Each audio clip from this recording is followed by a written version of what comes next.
morning, everybody. Like I said, we're not going to bother reading the whole chapter again, because I think that would be kind of boring. You guys can go and read that yourself. But I am in Jeremiah chapter 41, using the King James Version.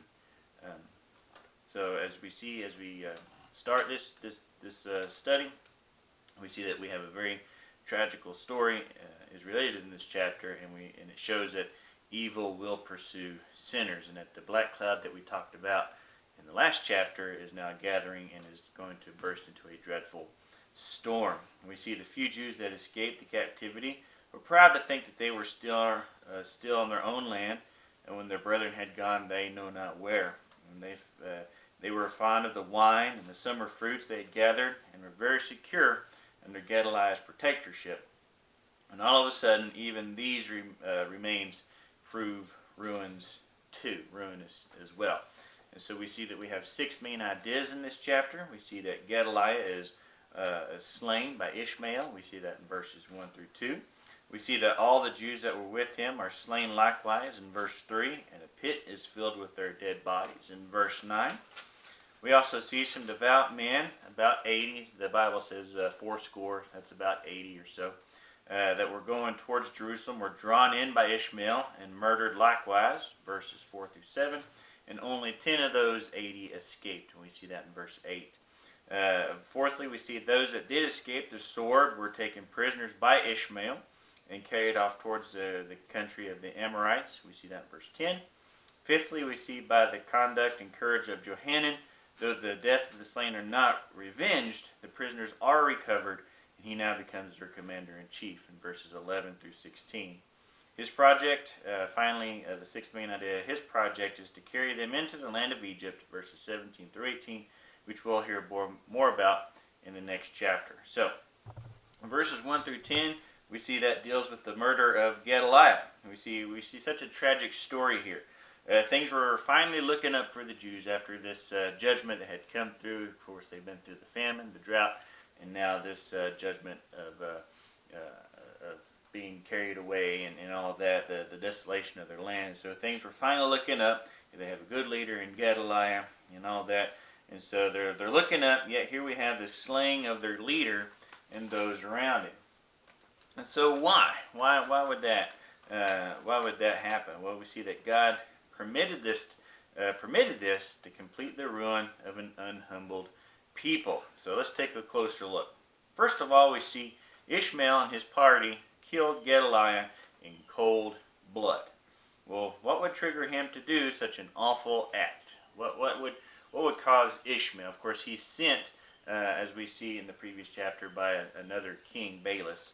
And so we see that what would promote him to do that? And verse 1 says, Ishmael was of the royal seed, first of all. And we see, and he was jealous of Gedaliah's growing greatness. So let's read verse. Now it came to pass in the 7th month that Ishmael, the son of Nethaniah, the son of Elishama, of the seed of royal, and the princes of the king, even 10 men with him, came unto Gedaliah, the son of Achim, to Mizpah, and there they did eat bread together in Mizpah. So we see Ishmael is of the royal seed, and so he's jealous of Gedaliah's growing greatness, and he's enraged that he should merit and accept a commission under the king of Babylon. And so we see he's jealous. Well, jealousy leads to hate.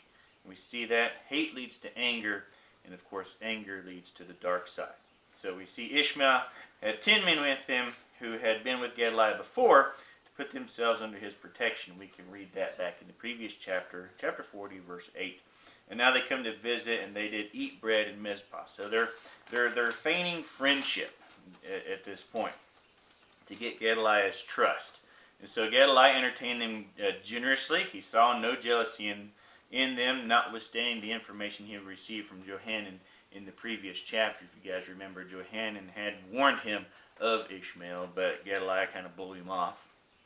And so we see Ishmael and his team are feigning friendship to Gedaliah and gave him no cause to keep his guard up. And so they're pretty much just faking it and just gaining his trust so he'll be easier to get to. And so they watched and they waited, and when the time was right, let's look at verse 2. Verse 2 says, Then arose Ishmael the son of Nethaniah, and the 10 men that were with him, and smote Gedaliah the son of Achim, the son of Sharaphan, with the sword, and slew him, whom the king of Babylon had made governor over the land. So they watched, they waited, and when the time was right, they attacked and killed. Not only that, verse 3 tells us that they slew all those around him that were in arms there. So we see Ishmael, verse 3 again. Ishmael also slew all the Jews that were with him, even with Gedaliah at Mizpah, and the Chaldeans that were found there, and the men of war. So we see that everybody that was in the general vicinity of Gedaliah was killed and slain. All that were employed by Gedaliah or in any capacity, they were gone to revenge his death. They were killed as well. And as that wasn't enough, bloodshed of the Israelites by the Chaldeans, their own princes here mingle it with the blood of the Chaldeans. And so we see that it's the Jews, it's the Chaldeans, everybody is slain at this point. And so we see the vine dressers, the husbandmen, those that were working in their fields were busy and knew nothing of this bloody massacre that was being carried out so artfully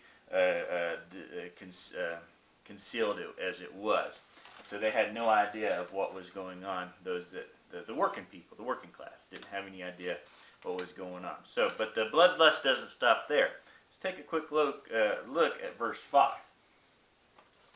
It says that there came certain from Shechem, from Shiloh, and from Samaria, even 80 men, having their beards shaven and their clothes rent, and having cut themselves with offerings and incense in their hand, to bring into the house of the Lord. And so we see some good, honest men that were going in tears to lament the desolations of Jerusalem. As we see, they're coming to pay their respects and all that. They were drawn in by Ishmael and murdered with the rest. And so we see Ishmael's bloodlust doesn't just stop with Gedaliah and those around him. He's again going after those that are coming into the city and all that. So let's observe, first of all, where these people came from.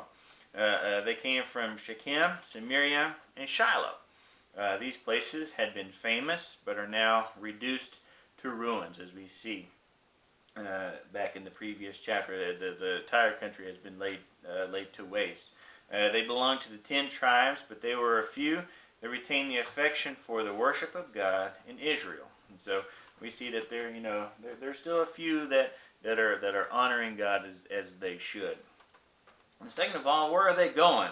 They're going to the house of the Lord, the temple at Jerusalem, which had no doubt they had heard of the destruction of, and were going to pay their respects and to see its ashes, to see its ruins, that their eyes might affect their heart with sorrow for them. And so we see that that they're going to sort of pay their respects to everything.